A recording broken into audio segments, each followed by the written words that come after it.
new episode of Tu Costa Rica Real Talk, Tu Costa Rica Real Estate's podcast on all things real estate and Costa Rica. And today we're joined by Alvaro Ortiz, our resident Hacienda Penilla expert and part of the Tamarindo office here in Guanacaste. How are you doing today, Alvaro? Hello, Alonso. Thanks for being here and glad to have you in Hacienda Penilla, where we've had a lot of success through the company, and we got up-and-coming projects to deal with, and glad to have you here. Very exciting projects coming our way in Tu Costa Rica Real Estate.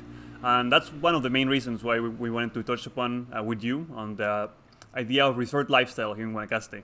But before we really embark into that, I wanted to perhaps give a general overview of Guanacaste's historical standing as a tourist destination. First, it started off as something more local with Tamarindo and Playa del Coco, but over time, resort developments started to come here and really elevate the lifestyle and the luxury options here. What can you tell us about the general area and how it has evolved over time? Okay, going back about 27 years, when Delta Airlines started making regular flights from Atlanta, Hacienda Penilla and the northern Pacific part of Costa Rica starting to attract a very high-end profile of tourists that ended up falling in love with the country and at the same time investing. It all started back in probably 1995, 1996, when Delta was the first American airlines to come to Costa Rica and evidently showed success. Flights were full, and the bet was taken over by the rest of the airlines. And not only we have most American airlines in Costa Rica, but a lot of European airlines as well as Canadian. So that attracted, as I said, a very high-end type of tourist, which catered to the luxury hotels that we now have in Guanacaste.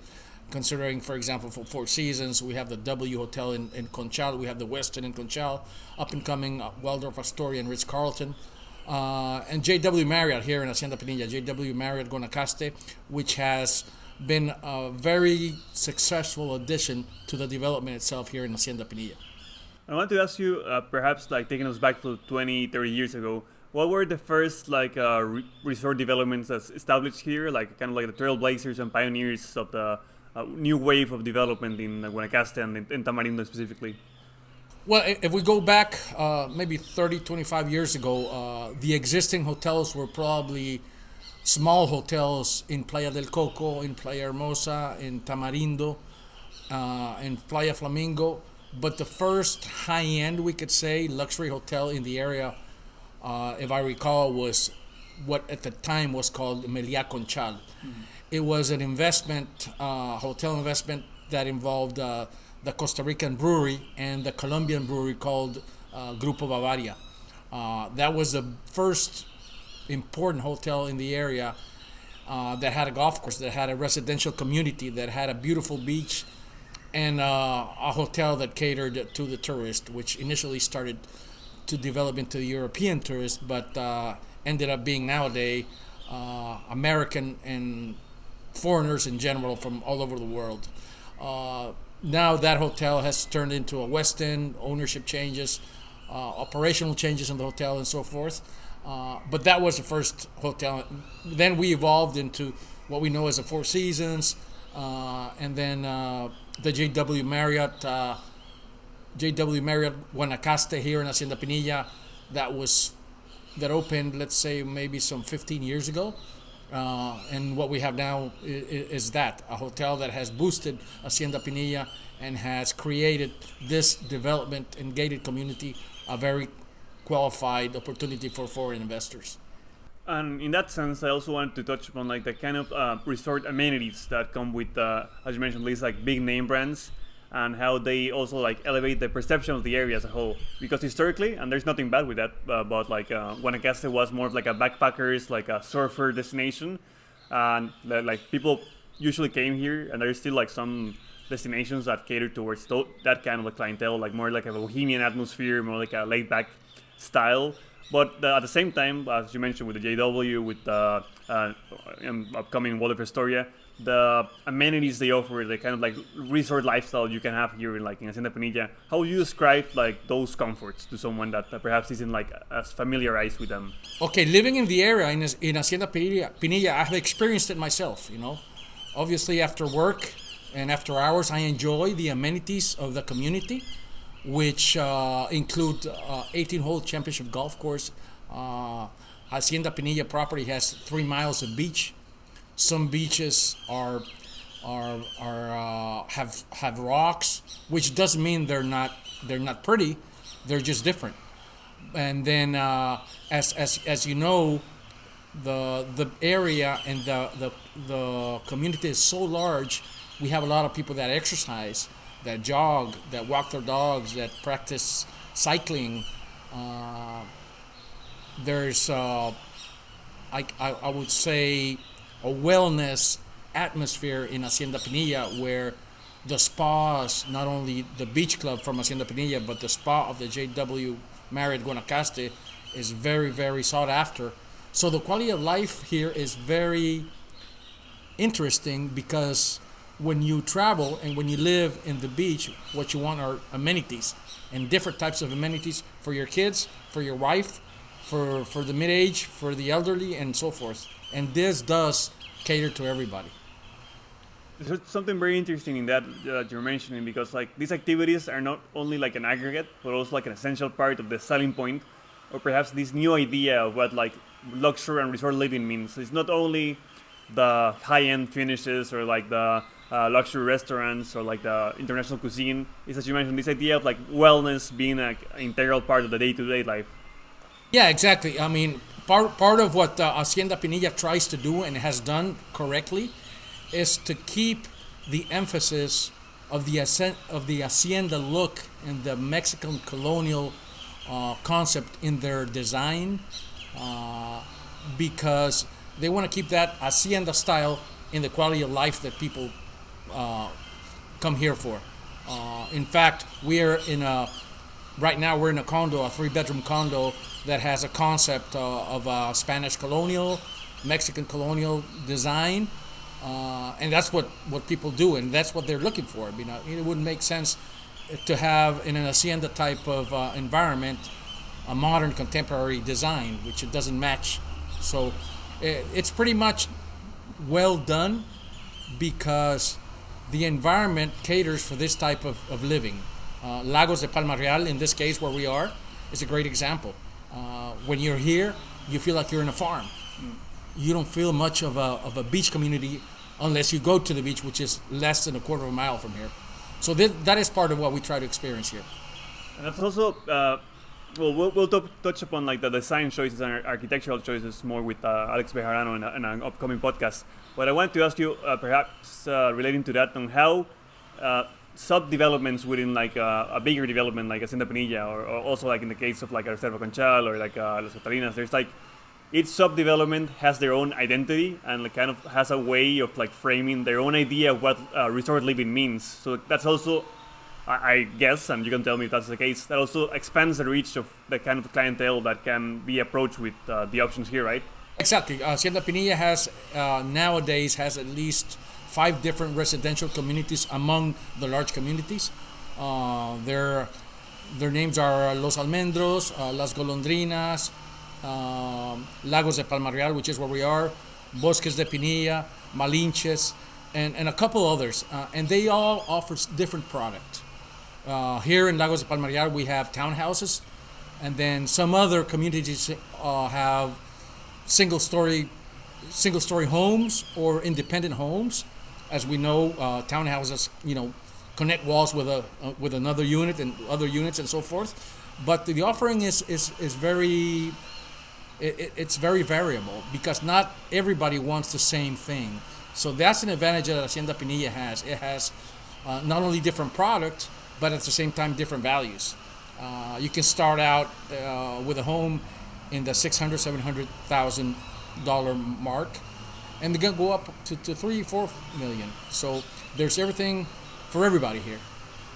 That's also like a nice point, thinking of like the diversification of what like the access to resort lifestyle, because Hacienda Pinilla in particular has also, beyond like the international investors and like American clients, also has like a important influx of like upper middle class Costa Ricans that want to own here in Hacienda Pinilla. Over time, how have you seen like the demographics of like who buys like into these like developments in the area? Interestingly enough, after COVID and after the pandemic, a lot of the Costa Ricans, in this case, which had Hacienda Pinilla home as their second home, ended up being their first home. And their first home in San Jose is now their second home. So things changed. It also happened with Americans that had their residential unit in Hacienda Pinilla as their secondary home, and now it's their primary home. So things change after pandemics. Another detail that I have been able to identify is that buyers end up partnering up with first personal friends or families. So they come into a unit that may be worth $1 million, but ended up paying $250 if they're four, or $500,000 if there's two partners. So that has also brought an opportunity for different families or groups of friends to invest in Hacienda Pinilla. I'm talking about investment. Naturally, the kind of amenities that are part of like living in Pinilla or living like in these like different resort communities offers like a great opportunity for like rental properties, or having like the format that you're like half of the year, like perhaps during the low season living here, and then you rent out during like the high season. How is it the landscape for those who want to perhaps own a second home, but also think about like seeing of it as a perhaps like a business endeavor? In fact, that's a really good business that nowadays a lot of investors have been incurring into. They take advantage and they enjoy the unit, but at the same time, when they're off, they rent it. Rental vacations in Costa Rica has become a very, very good business. Through our company and the seven coastal offices that we have identified many buyers looking more into the investment part than into the enjoyment part. But at the end of the day, they enjoy it too. Mm-hmm. But as we know, we even had to come up with a rental office in one of our offices in Manuel Antonio, because vacation rentals are so big and so active full year that it ends up being a good business opportunity nowadays.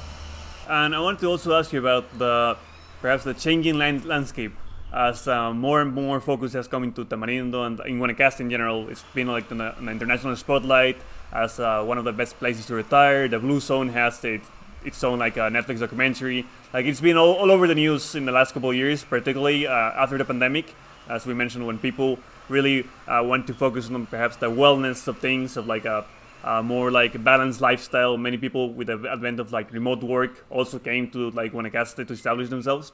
How have you seen like the change in the market in any way, like growing demand perhaps for different kind of developments, different kind of like amenities or conveniences? Yeah, it has grown. As gated communities and residential communities have evolved, different amenities have been added to them. You know, nowadays with the electric cars, I mean, some communities offer the free charge of batteries, and they have a parking where only electric cars can be there, and you can charge up and so forth. Things have evolved. Back in the days, common areas in residential communities or gated communities were this way, and nowadays they have evolved into real country clubs. Of course, that has to do with an HOA and a higher maintenance fee, but people are willing to pay because nowadays you don't even have to move away from where you live. You got everything you need within your community, even to buy groceries. It's also like opens up like a new whole range of like potential clients and like property owners. Going back to one of the first things you mentioned about like the championship golf course here in Hacienda Pinilla, for example, that really having that in development also like brings like someone that like perhaps like someone as yourself like really values having like a whole range of like exploring like golf in like a very professional way. And the same goes for like sport fishing, perhaps in like a Flamingo or in Papagayo, like those very niche or that has been like historically thought of like a very niche markets have also like kind of incorporated and permeated like the conveniences and amenities offered by these developments, right? Exactly, and we got to remember that in general, golfers and fishermen are visitors and tourists that have a good or qualified purchasing power, and that's what we want. I mean, we do cater in Costa Rica for all kinds, and I don't want to take the surfers away from this because we do get visits from high-end net worth surfers that are just, they fall in love. Sometimes they don't look like they are powerful, but they are, in due respect to them. But yeah, fishermen and golfers, in general terms, are tourists that bring a high-end net worth and end up being a very qualified client in our case for our real estate offerings. And also, we've seen like the importance of like not really like being like beachfront properties, but also having like this access, preferential access to a beach. Like in something like Pinilla, you have like a direct access to three different beaches, for example, in Avellanas, Langosta, and Mansita, right? So also like this idea of like being able to have this like at the palm of your hand, but also like having like enough space and privacy that you can have like your own, like as we mentioned, like resort style like lifestyle. Yes, this is a great advantage that Hacienda Pinilla has. Not only that they have about 2.5 miles of beach, but 3 different ones is not easy. Like I mentioned previously, some of them are rocky, some of them are flat and nice, but people like everything. I mean, I've seen a lot of people at the rocky beaches, sitting down watching the sunset and having a glass of wine. And then we see other beaches where kids are playing soccer or throwing a frisbee or throwing a football. So yeah, we are very fortunate to have within Hacienda Pinilla all kinds of entertainment relating to beaches for everybody to enjoy. Yeah, that's, as we were mentioning with the different kind of like architectural like concept like sub-communities. Also like each beach perhaps offers something different. For one, perhaps Avellanas is more like surfer-like, and you have like a more private one in Mansita, and you have like a Langosta, perhaps like the place to settle down and watch the sunset. So each one of them even have like this different kind of like experience to be offered. Exactly. Each of them, like you said, is known for a different, for a different aspect. Avellanas is known for being the surfer beach. Okay. Mansita, which is a beach right in front of the JW Hotel, is more of a family-oriented kind of beach where there's little ponds and the waves are friendly, if that's a word we can use. And then we go to Langosta, which is a more secluded, private beach within Hacienda Pinilla, where there's very little people around most of the time, so you feel like it's your own. You feel like you own it, because sometimes I've been there, and friends of mine that have been there, and tourists that have been there, have told them, hey, I felt like I own the beach. And that's the type of feeling that we would love tourists to have and investors at the same time. Yeah, I want to perhaps to start rounding off the podcast. I want to ask you about like not only like we've talked about a lot about like the kind of comforts and the kind of like amenities within these like resort communities, but also the fact that this Tamarindo area is so interconnected. You can have your own very like private like self-contained like luxury lifestyle here, and at the same time, if you want to, you're like 20 minutes away, 30 minutes away from like the heart of Tamarindo, from the nightlife, from all the chain restaurants and like the grocery stores. So there's like a kind of like a balance you can also like accommodate, right? Exactly. Now that I've been here for about 5 weeks, I've been trying to experience again what it was to live in Guanacaste. I've been going to Tamarindo because I need to understand what Tamarindo has to offer for our buyers. And I've been able to identify not only a beach, which is the main attraction of Tamarindo, but all kinds of restaurants. I've had dinner in the last few weeks at Argentine restaurants, Japanese restaurants, Italian restaurants, French restaurants, and they're owned by the people from their own country. So it's interesting that you walk into these restaurants and you're served by the French owners or by the Italian owners or by the Argentine owners. So like you said, Tamarindo has become a city, a beach city, which has everything. It has high-end grocery stores. It has basic convenience stores. It's got luxury hotels. It's got all kinds of restaurants. Like I mentioned, all these different nationalities and kinds of food. And people feel comfortable because what they want to do when they travel is get variety. And that is what Tamarindo offers. Yeah, and that variety also comes, as you mentioned, the kind of the cultural experiences you get to have. Because as you mentioned, like it has become kind of like this beachside metropolis that also hosts like a wide array of the nationalities. It's a truly like international community. So it also, from what I can get, like becomes very accommodating to someone like to expats, to someone that want to establish like a new lifestyle here, because that's what basically everyone does that comes to Tamarindo. They want to like go back to Syria, perhaps to find like a new perhaps focus on like as you mentioned, like the beach lifestyle, like the laid back, the pura vida way of life. Yeah. And despite like the different perhaps like value points of the property, there's something like that unifies everyone that comes here. Yeah, Tamarindo, like you said and I said, it has become a multicultural city. Not only businesses are owned by foreigners, but most of the visitors are foreigners. So when I go there, I very seldom listen to Costa Ricans around. Which is what probably Americans and tourists want to listen to, the Costa Rican experience, because that is part of the Costa Rican experience. But it has become multicultural, not only in the people that visit, but in the people that own business. And with that, I also want to end the podcast asking you about the impact of like the ultra luxury developments we were talking at the beginning of the podcast, like the Wall of Astoria, like the JW, like the one and only that's going to be in Papagayo. How do you see that, like this landscape and this like ultra luxury realm of like we're talking about like the $10,000+ like price like per night, for example? How do you see like that relationship of this like new realm of resort lifestyle, catering like perhaps to like the 1%, with this like more like robust and established realm we've seen nowadays? Well, yeah, that is interesting that you mentioned, because I was going to bring up what Discover Land Group has brought into Guanacaste. In my experience in real estate, that's probably the highest end luxury real estate group that I've heard about. And they are neighbors to all these high-end luxury hotels in the Papagayo area. The Papagayo area has become very, very attractive for the high-end hotels and chains, because they're close to the Liberia International Daniel Oduber International Airport.